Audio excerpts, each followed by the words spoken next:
We're going to get started here. All Good right.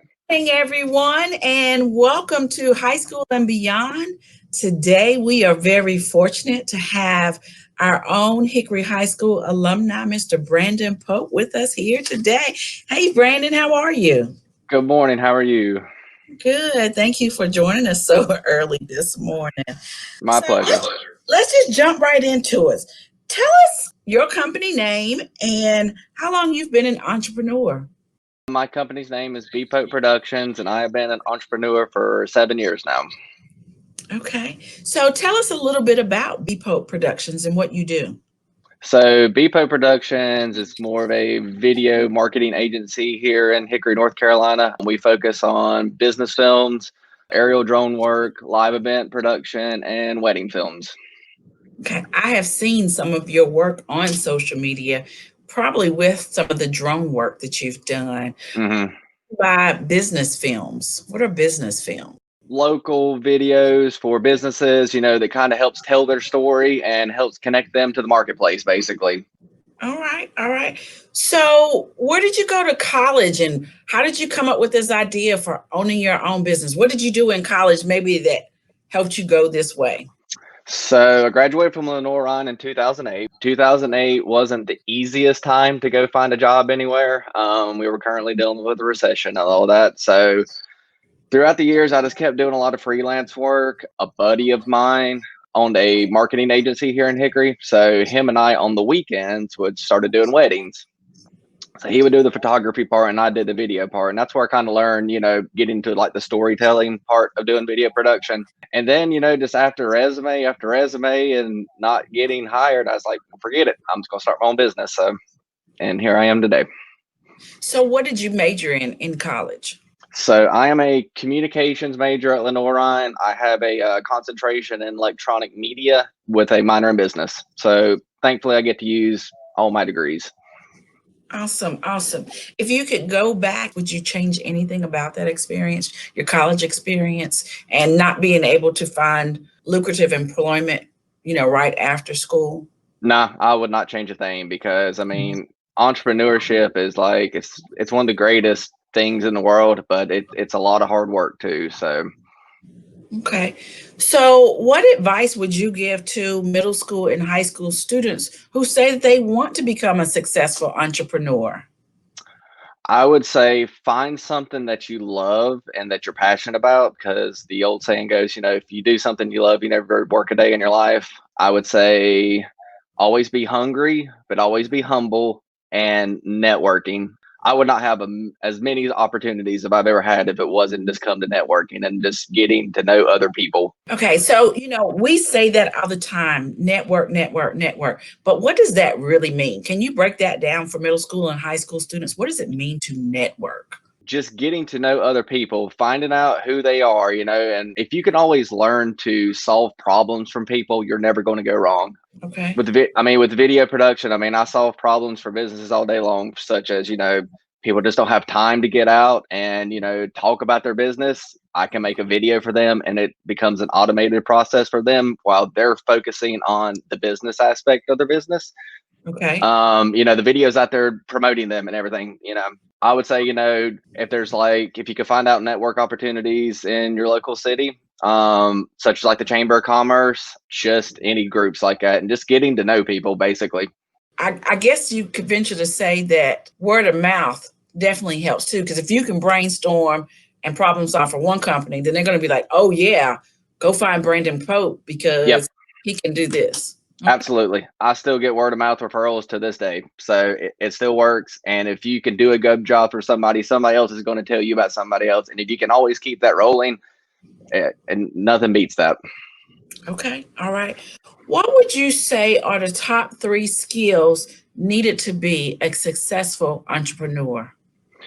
Having a lot of patience early in the business, not necessarily, making tons of money, but if you can set that groundwork in the beginning, it will pay off later on. I can say that. Communication, learning to communicate That is probably one of the biggest things I could recommend for any high school or middle school. Just if you ever have a problem with somebody, it always comes down to there wasn't something efficiently communicated. So communication skills, I highly recommend working on that, and just always learning. Like in my world, like the video production changes constantly. There's always new cameras. There's always new ways to do something, an easier way to do something to come out. So just always being able to learn. All right, thank you. Being a business owner, you don't have someone that kind of keeps your day to day going. Have Hmm. you any tricks to the trade that keep you focused and productive in your day to day? For me personally, I've learned to have a set routine and schedule. Don't try to multitask. I try to, as best as I can, work on one problem, work on that, get that done, move on to the next. Multitasking, you just get so much stuff going on because, I mean, being an entrepreneur, I mean, you're responsible for everything. You're responsible for accounting, you're responsible for your brand, you're responsible for customer service. I mean, all of that. So just focus on one thing at a time. And then I just take time out of my day to like just cut out distractions. Sometimes I'll just, go to a coffee shop and just, you got to get away from the house sometimes. And I would say one of the biggest things I've ever learned is the power of saying no. Okay. Yes. It is okay to say no. And I was going to say, as an entrepreneur, you want to make as much money as you can. So people are thinking, I'm not going to say no to any time I can make some money, right? Absolutely. I mean, early in my career, I mean, I took everything. I took every little video job I could ever do. And honestly, I mean, sometimes some of the clients were not the best people in the world to work with. So as you start your journey out, you'll learn to automate that process a little bit, and you can find out people who are good to work with and you can enjoy working with, and then you all come together and you can solve problems together, and everybody's happy in the end. As a business owner yourself, what are parts of the job you love most?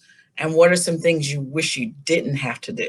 Definitely production. I used to love editing back in the day. It's editing's a lot of work and just tedious stuff. I've learned to be more involved behind the camera and planning. If you have an efficient plan, for starting a video, and Mhm. once everything gets together and everything comes out in the end, that's one of the greatest feelings in the world.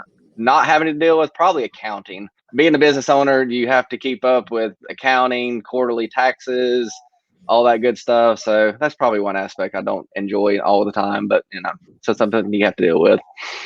Oh, definitely, definitely. So I think I'd already asked you this question, but I want to ask it again.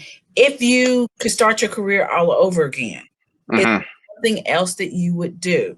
If I had to start my career out over again, I probably would not have been more focused on like getting equipment and things like that. I'd Hmm. probably be a little more focused on the networking part because you can sit here and go buy $50,000 worth of video production equipment, but if you don't have the work and the clients coming in, it's sitting there, payments are owed, and that's when things start going downhill. So, once you start getting the clients, you can always rent things. That's probably one thing I would tell my younger self a little bit. Okay, all right. Well, we're actually getting ready to close out. Is there anything else that you would like to share for our middle school and high school students? Because we have students all the time who say, I want to own my own business one day, and I don't think they really understand what's all involved. I think that networking piece that you've shared is very, very Mhm. important, because our students need to realize, they kind of set their reputation sometimes in high school. Of course, Yep. people mature. I get that. But what last words of wisdom would you impart on anyone who's thinking about going into business for themselves? I would definitely reiterate, do something that you love. There's hard days and then there's good days. So, I mean, that just comes with the territory. And I cannot stress communication and networking. If you're always officially communicating and networking, you can never go wrong. And it's not always easy in the beginning, but over time it does get easier. And when clients come to you, that's one of the best things in the world. I will say, like, one of the best feelings in the world is like when clients kind of become friends because you know in video I get to learn on like what's their why, learning them on a little bit deeper level. And I Mhm. have people who were clients in the beginning and they're some of my best friends right now, so that's probably one of the best things. All right. Awesome. Well, Brandon, thank you for coming back and sharing with us. We always look forward to having our own homegrown students come back and sharing their pathway with us. So Thank you for sharing. Thank you for having me, and I really appreciate it. Thank you, Brandon. Have a good one. You too.